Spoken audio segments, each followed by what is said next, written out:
Hello दोस्तों, कैसे हैं आप सब। आज का वीडियो उन सभी स्टूडेंट के लिए इम्पोर्टेंट होने वाला है जो 10th क्लास में है और 2026 में बोर्ड एग्ज़ाम देना चाहते हैं 10th क्लास का। तो ये वीडियो उन सभी के लिए बहुत ही ज़्यादा इम्पोर्टेंट है, क्योंकि आज के इस वीडियो में हम आपको तैयारी करना स्टार्ट करा देंगे, क्योंकि आपका एग्ज़ाम जो है वो फरवरी में होने वाला है और अब जुलाई आ गया है। जुलाई का आज 7 तारीख हो गया, तो अब आपका एग्ज़ाम का टाइम बहुत ही कम बचा है। लगभग आधा साल आपका बीत चुका है और आधा साल बचा है। तो अभी तक अगर आप नहीं पढ़े हैं कुछ, तो घबराने का कोई बात नहीं है। अब हम आपको तैयारी करना शुरू कर देंगे। तो आज का वीडियो जो है ये बहुत ही इंपॉर्टेंट होने वाला है, ठीक है। तो आज से हम लोग स्टार्ट करेंगे क्लास 10th के बोर्ड एग्ज़ाम में। जो भी भाग लेना चाहते हैं 2026 के लिए, तो वो स्टूडेंट इन वीडियो को देखिए और समझने का कोशिश कीजिए। आपका एग्ज़ाम बहुत ही अच्छा जाएगा और आप बहुत ही अच्छे नंबर से पास हो जाइएगा। तो चलिए शुरुआत करते हैं। और हाँ, आप कॉपी लेके बैठिएगा। जो भी बातें आपको हम बताएंगे आप उनको समझने की कोशिश करिएगा और उनको नोट भी करिएगा, ठीक है। तो आपको हम यहाँ पे मैथ और साइंस दोनों का पूरा कंप्लीट तैयारी करवा देंगे, ठीक है। तो बिहार बोर्ड साइंस और मैथ की तैयारी करने के लिए अब हो जाइए आप तैयार। और जो एग्ज़ाम 2026 में होगा उसी को ध्यान में रख करके हम आपको सारी बातें बताएंगे। जो जो इम्पोर्टेंट क्वेश्चन है जो एग्ज़ाम में बार बार आता है, उन्हीं सब को हम यहाँ पे डिस्कस करेंगे और आपको समझाने का कोशिश करेंगे, ठीक है। तो चलिए शुरुआत करते हैं। चलिए पहला क्वेश्चन हम लोग शुरुआत करते हैं और इन वीडियो में हम लोग उसी क्वेश्चन को डिस्कस करेंगे जो कि एग्ज़ाम के पॉइंट ऑफ व्यू से बहुत ही इम्पोर्टेंट है, ठीक है। यहाँ पे पूरा सिलेबस हम लोग नहीं पढ़ने वाले। जो एग्ज़ाम में इम्पोर्टेंट क्वेश्चन आने का संभावना है उन्हीं सबको यहाँ पे हम लोग देखने वाले हैं। तो चलिए शुरुआत करते हैं। देखिए, जिंक को आयरन सल्फेट में डालने से क्या होता है, अभिक्रिया का समीकरण लिखें। ये केमिस्ट्री का पहला क्वेश्चन है, ठीक है। आपसे क्वेश्चन क्या पूछा गया और आप इसका आंसर क्या लिखेंगे आपको हम ये बताएंगे, ठीक है। देखिए, आपसे पूछा गया जिंक को आयरन सल्फेट में डालने से क्या होता है। सबसे पहले जिंक के बारे में बोला गया। जिंक को कहाँ डाल रहे हैं आप, आयरन सल्फेट में डाल रहे हैं, तो हम यहाँ पे जिंक लिख देते हैं। जेड मतलब क्या हो गया, जिंक हो गया। कह रहा है आयरन सल्फेट के विलयन में डाल रहे हैं, मतलब कहाँ डाल रहे हैं आप, आयरन सल्फेट, मतलब क्या, FeSO4। यही है आपका आयरन सल्फेट। क्या है ये आपका, आयरन सल्फेट है। क्या है ये आपका, आयरन सल्फेट है, FeSO4 आयरन सल्फेट। और ये क्या है, जिंक है। तो आप जानते हैं जिंक और लोहा में सबसे ज़्यादा अभिक्रियाशील तत्व कौन होता है, तो हम लोग बोलेंगे जिंक होता है। जिंक लोहा से ज़्यादा अभिक्रियाशील तत्व होता है। जिंक मोर रिएक्टिव एलिमेंट है, किसकी तुलना में, लोहा की तुलना में, आयरन की तुलना में। तो ये जिंक क्या करेगा, जिंक लोहा को यहाँ से भगा देगा। क्या करेगा, भगा देगा। और जिंक इसके जगह पे आकर के बैठ भी जाएगा। तो जिंक क्या किया, जिंक लोहा को पहले भगाया, यहाँ से हटाया लोहा को, और क्या किया, जिंक इसके जगह पे आके बैठ गया, मतलब जिंक इस SO4 के बगल में बैठ गया। तो क्या बनेगा, ZnSO4। इसका नाम क्या होगा, इसका नाम होगा जिंक सल्फेट। नाम क्या होगा इसका, जिंक सल्फेट। और इसका नाम तो लोहा आयरन हो गया, ठीक है।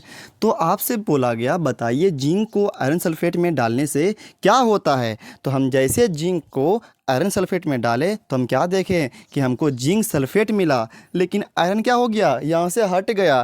पहले आयरन SO4 के साथ था, लेकिन अब आयरन क्या हो गया, हट गया। मतलब आयरन क्या हो गया, विस्थापित हो गया। हटना मतलब क्या, विस्थापित होना। तो हम यहाँ पे लिखेंगे कि जब आंसर क्या लिखेंगे, हम आपको आंसर ही लिखा देते, ठीक है। आप कॉपी कलम निकाल करके बैठ जाइए और इसका आंसर भी लिख लीजिए, और साथ ही लिखिएगा ना, तब आपको अच्छा होगा, मतलब ज़्यादा बेनिफिट होगा। क्योंकि अगर आप बाद में सोचेगा कि हम बाद में वीडियो है ही देख लेंगे, स्क्रीनशॉट ले लेते देख लेंगे फिर लिख लेंगे, ऐसा कभी नहीं होने वाला। अगर आप वो स्क्रीनशॉट अगर आप लेते हैं तो वो स्क्रीनशॉट मोबाइल में ही रह जाएगा, आप उसको लिख नहीं पाइएगा। इसीलिए आपसे दरखास्त है कि आप अभी ही लिखें, ठीक है। तो यहाँ पे हम क्या बोलेंगे कि जिंक को आयरन सल्फेट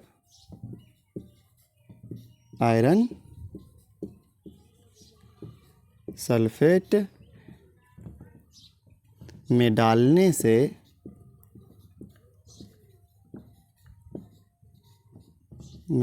क्या हुआ? तो क्या हो गया, यहाँ से क्या हुआ, आयरन यहाँ से हट गया। पहले Fe क्या किसके पास था, सल्फेट के पास था, आयरन सल्फेट के पास था। अब आयरन क्या हो गया, हट गया। मतलब आयरन क्या हो गया, विस्थापित होता है। आयरन विस्थापित होता है, मतलब हट जाता है। आयरन विस्थापित होता है। उम्मीद करते हैं ये वीडियो क्या हुआ होगा आपको, ये क्वेश्चन समझ में आ गया होगा। आयरन विस्थापित होता है, लिखिए यहाँ पे। उसके बाद समीकरण बोला गया था, तो यहाँ पे हम क्या कर देंगे, समीकरण भी लिख देंगे। तो ये समीकरण हो गया। समीकरण कौन सा हुआ, Zn प्लस FeSO4 क्या बना, ZnSO4 प्लस Fe। ठीक है, तो ये समीकरण हो गया। तो बताइए आपको ये क्वेश्चन समझ में आया कि नहीं आया। बहुत ही इंपॉर्टेंट क्वेश्चन था, इसको एग्जाम में पूछा भी गया था, तो इसीलिए हम आपको बता दिए। चलिए अब अगले क्वेश्चन पे आते हैं। चलिए अब हम लोग दूसरे क्वेश्चन पे आ जाते हैं। और ये दूसरा क्वेश्चन जो लिए हैं, तो ये पहले वाले क्वेश्चन से रिलेटेड है, इसीलिए हम यहाँ पे लिए क्वेश्चन। ठीक है, और ये क्वेश्चन भी एग्जाम में पूछा हुआ है।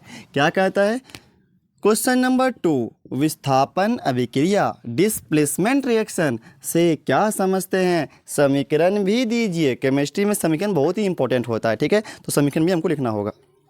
अच्छा, विस्थापन अभिक्रिया जो अभी आपको हम बताए ना, वही विस्थापन अभिक्रिया था जो समीकरण अभी आपको बताए। कौन सा बताए, Zn प्लस FeSO4 क्या बना था, बना था ZnSO4 प्लस में Fe।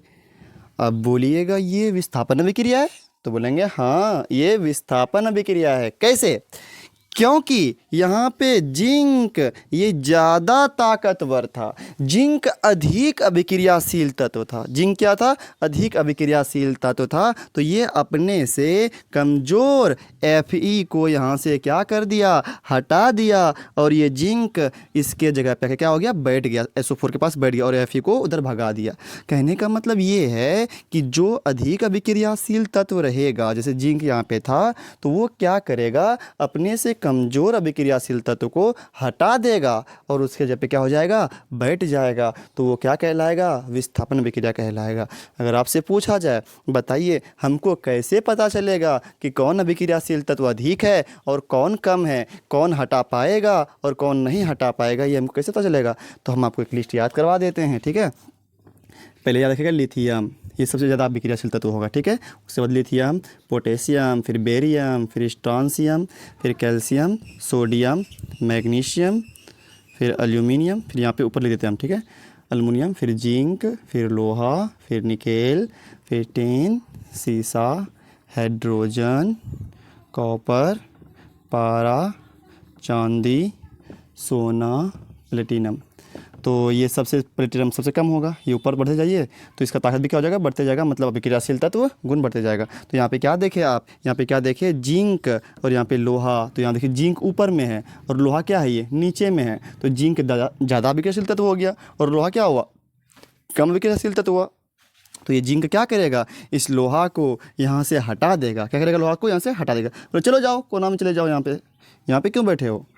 अच्छा, क्यों हटा पाया ये, क्योंकि ये जिंक क्या था, अधिक अभिक्रियाशील तत्व था, ये ताकतवर ज़्यादा था। तो ये क्या करेगा, इसको लोहा को हटा देगा और जिंक इसके पास चले जाएगा, मतलब इस SO4 के पास चले जाएगा और जिंक यहाँ पे बैठ जाएगा। तो क्या बनेगा, ZnSO4 बनेगा। ठीक है, तो ये लिस्ट याद रखना होगा आपको। हम मिटा देते इस लिस्ट को, अभी आप लिख लीजिएगा वीडियो को पॉज करके। ठीक है, तो परिभाषा आप कैसे बोलेंगे, परिभाषा कैसे बोलेंगे, विस्थापन अभिक्रिया की परिभाषा कैसे बोलेंगे, बोलेंगे जब कोई अधिक अभिक्रियाशील तत्व किसी यौगिक में उपस्थित कम अभिक्रियाशील तत्व को विस्थापित करके उसका स्थान ग्रहण कर लेता है, उसे ही हम लोग क्या कहेंगे, विस्थापन अभिक्रिया कहते हैं। क्या देखें आप इसमें, ये अधिक अभिक्रियाशील तत्व किसी यौगिक के कम अभिक्रियाशील तत्व को विस्थापित कर दिया, मतलब जिंक यहाँ पे लोहा को हटा दिया और जिंक यहाँ पे आके बैठ गया, तो विस्थापित करके उसका स्थान ग्रहण कर लेता है। इसे क्या कहते हैं हम लोग, विस्थापन अभिक्रिया कहते हैं। तो इसको हम यहाँ पे लिख देते हैं परिभाषा। ठीक है,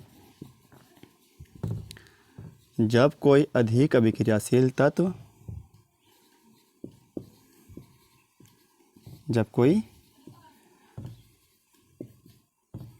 अधिक अभिक्रियाशील तत्व।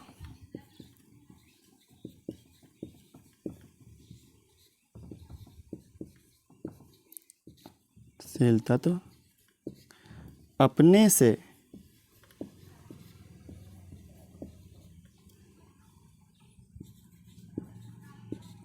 कम अभिक्रियाशील तत्व को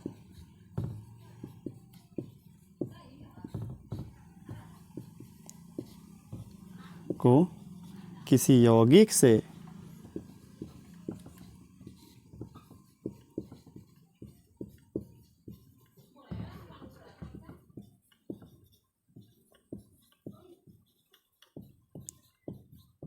विस्थापित कर देता है, किसी से विस्थापित करके उसका स्थान ग्रहण कर लेता है, करके उसका स्थान ग्रहण कर लेता है,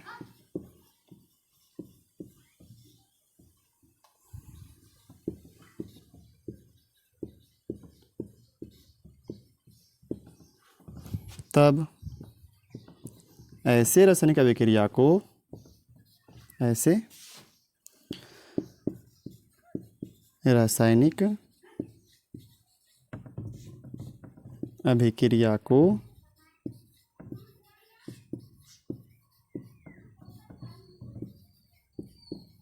विस्थापन अभिक्रिया कहते हैं। विस्थापन अभिक्रिया कहते हैं।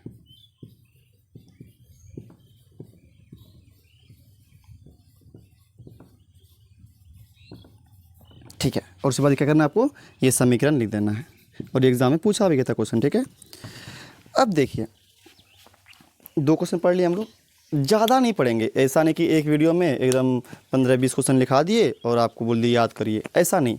कम पढ़ेंगे लेकिन डेली पढ़ेंगे। ठीक है, मतलब लगातार पढ़ेंगे, और कम कम ही पढ़ेंगे ना, तो ये अभी 6 महीना है, 6-7 महीना है, तो हम सबका तैयारी बहुत ही अच्छे से हो जाएगा।